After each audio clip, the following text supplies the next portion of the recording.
Setting जनवरी फरवरी में से हमर सेट जनवरी फरवरी या मार्च आदरणीय जनवरी तो हमर जते भी महान ऋषि और संत सती सावित्री अनुसुईया के अनुसरण करवानी माता बहन स्वागत करना के साहेबंदी साहेबंदी साहेबंदी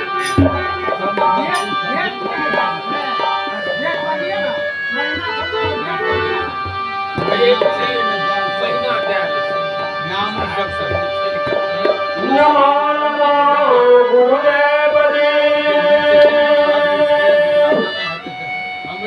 नमो नमो गुरुदेव जी नमो कबीर की बात नमो सब संतना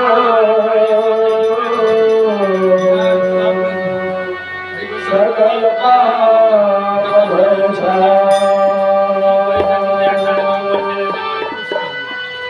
संत सरोवर गंगा जलाता ही पठार भूलांगे संत सरोवर गंगा जलाता ही पठार भूलांगे सोदहिया निकली मल भय साधु के सत्संग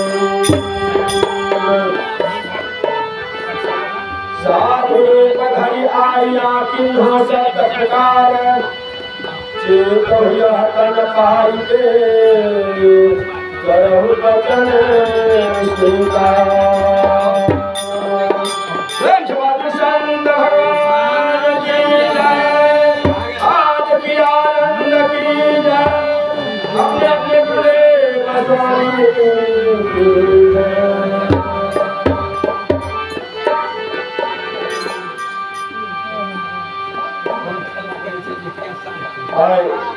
सर्वे गणे छे गुरु पूर्णिमा छे और गुरु पूर्णिमा के दिन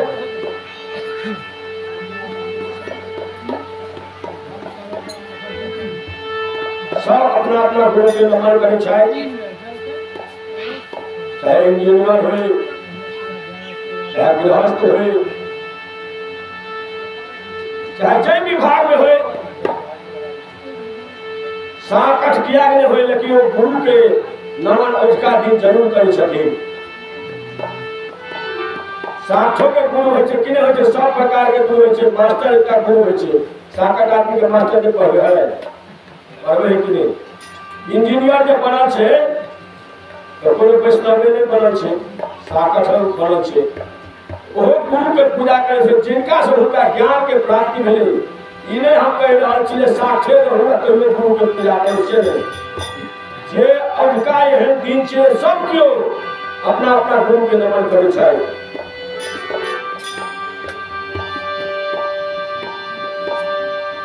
आई साप्ताहिक जे छल हो छै किस दिन से बंद भए छले हमरा साहेब के द्वारा फिर शुरुआत कयल गेलै और हर एक महीना हमरा विश्वास में चलते रहते बनते हेबाक चाही साहेब चलियो जेथिन जरा सुधारना साहब चल गए फिर चालू भेले ने अगर साहब अखन तो हमने कही अखने चल जाएगा लेकिन वो तो ऊपर वाला के मर्जी है अगर साहब चलियो जेथिन आ हमरा सबके जीवन रहते तो ई बंद नहीं हुआ देवे जाबे तक हमरा सबके जीवन रहते चलते रहते प्रेम से बाजू संत भगवान की जय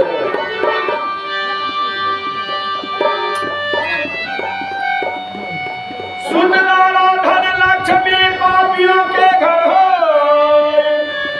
संत समागम हरि कथा तुलसी दुर्लभ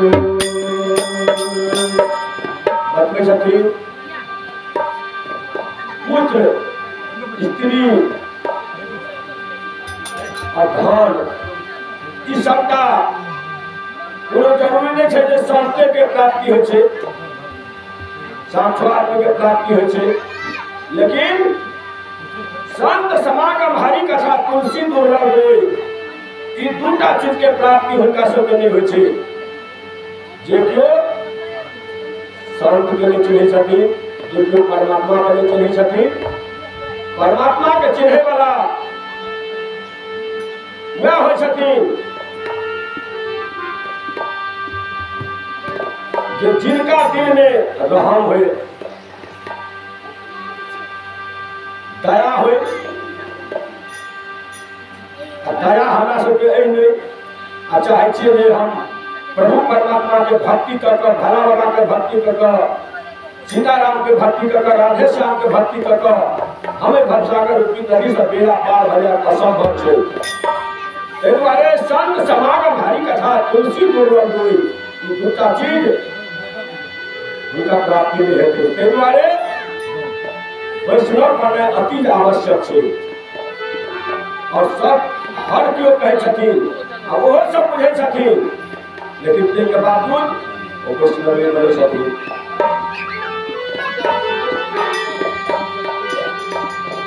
ओ संत समागम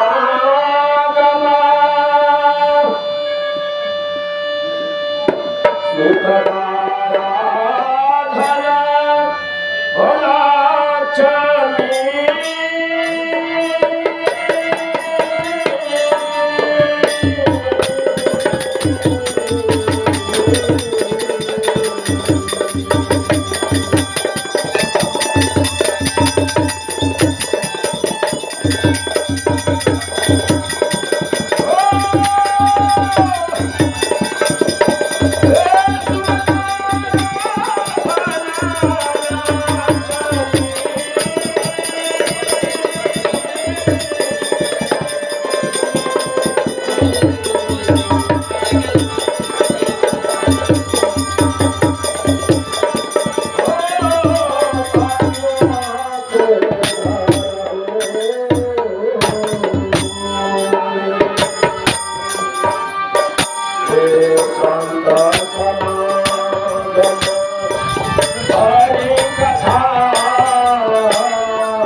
रंग में सबसे नीक होइ छै कुसुम रंग। आइ हमर साहेब ई कुसुम रंग ये रंगै छथिन अपना परिवार के, जै रंग में रंग कऽ हमरा सब परमात्मा पिया के घर सासुर जा सकै छी, लेकिन रंगेबै तब न जेबै। कते महंतो सबके देखै छियै धिया पुता साथे रहै छै, तब केना के चुनरी रंगेतै? चुनरी के रंगै के लेल साहब के बचन के रखियो तब न चुनरी रंगेतै। आ महात्मा रहतै, बाबूजी महात्मा आ धिया पुता जेने से खेले फिरते पीने फिरते तब हेतै, तब नहीं हेतै, तब नहीं लगेतै चुनरी।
की तरफ से 51 रुपया और पंडित जी के गुरु पोता के तरफ से 11 रुपया दान। प्रेम से बाबूलाली बाबा की जय, उनकर माता पिता की जय, उनकर दादा दादी की जय।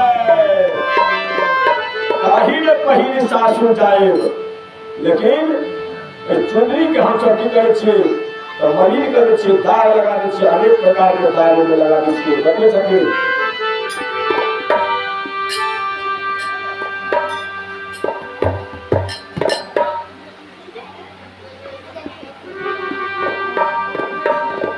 हे सारिया मलेना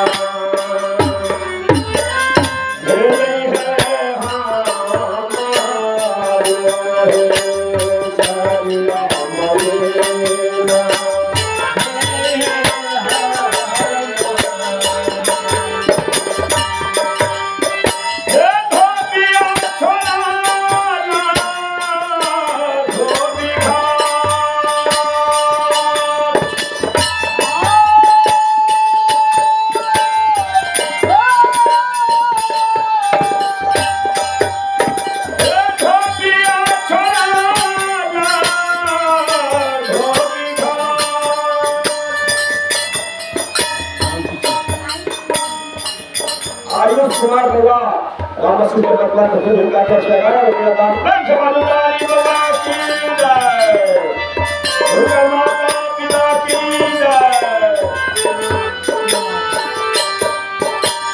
सारिया मलेना भेल है हमारो,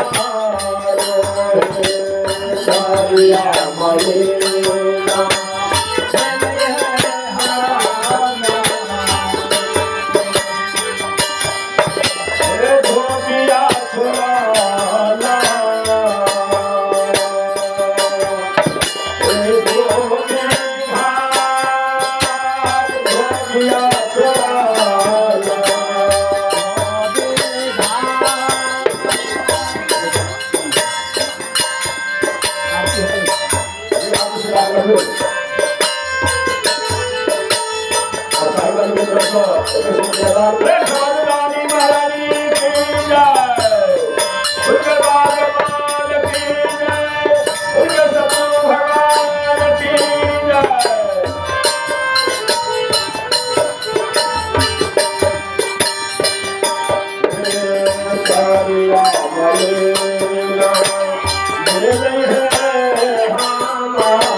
सुखदेव मुनि जे छलखिन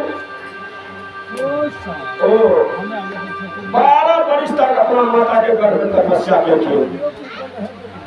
या तो बाहर से जा कहना पाया अपना ले फिर हमारा भक्ति भजन में है। वो सुखदेव मुनि के छलखिन पार्वती महारानी भोला बाबा से कहलखिन जे नारद जी जाकर विचार करखिन है अहाँ के भोला बाबा के गर्दन में मूड़ी के मुंड के माला है से किनकर माला छे से अहाँ बुझे छे लेकिन हम तो नहीं बुझे छी। ए भोला बाबा चाचा अमर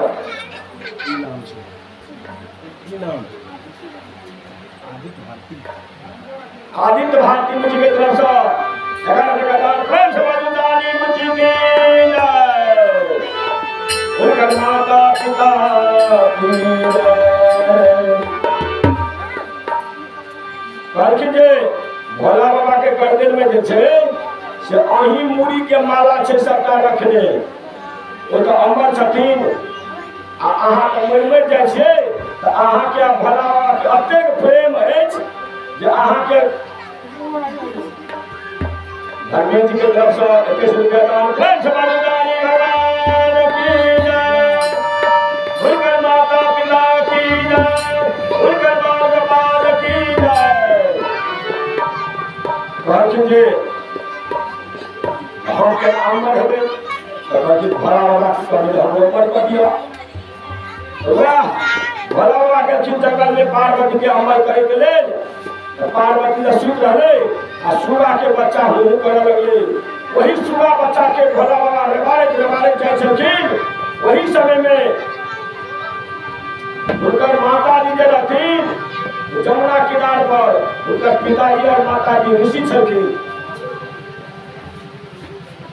वही नदी किनार में वही समय में हुनका हाथी भेले जे हाथी के द्वारा वो अंदर चल गेलखिन आ ओहि पास कहले कि प्रेम समाज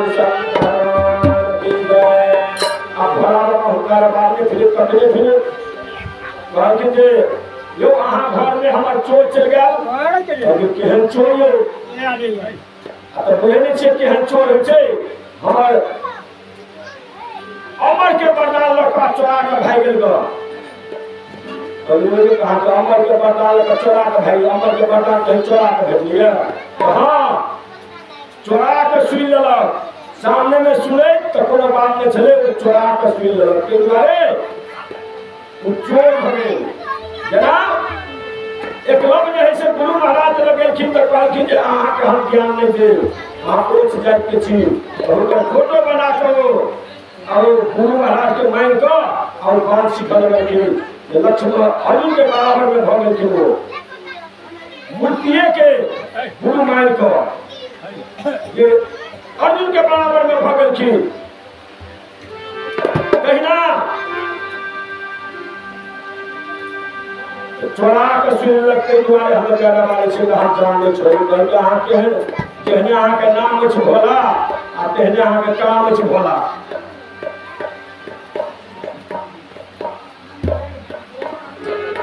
राजमणि के बहिन लड़ाई के साथ से कुछ का 10 रुपया दान प्रेम से बजुदानी महारानी की जय। उनकर लाल गोपाल की जय। कहलखिन केहन छी अहाँ नाम अहाँ के भोला जकरा अहाँ अमर कथा सुना देलिए तकरा हम मारे के लिए चलिए कि सुन कहू कुछ तो मरते अहाँ अमर कथा के कोन महत्व रह गेल कोन मान मर्यादा रह जाए। ओठाम से भोला बाबा चल गेलखिन। वहाँ भेलखिन सुखदेव मुनि 12 वर्ष तक अपना माता के गर्भ में तपस्या कर कहलखिन हम सीधे चल जाए बेकुल चल गेलखिन सीधे। ओठाम गेलखिन और विष्णु भगवान हुनका कहै छलै विष्णु भगवान कहै छथिन पता न है भार सरकार अपन तपस्या के लिए 12 मरीज माता के गर्भ में तपस्या के लिए हमरा देश में जगह हेबाक चाहिए। कहलखिन विष्णु भगवान के छथिन जे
कहना आए तब विष्णु भगवान पूछे कि कतो रहत है नाम बाप कहलखिन जे तू तप में तप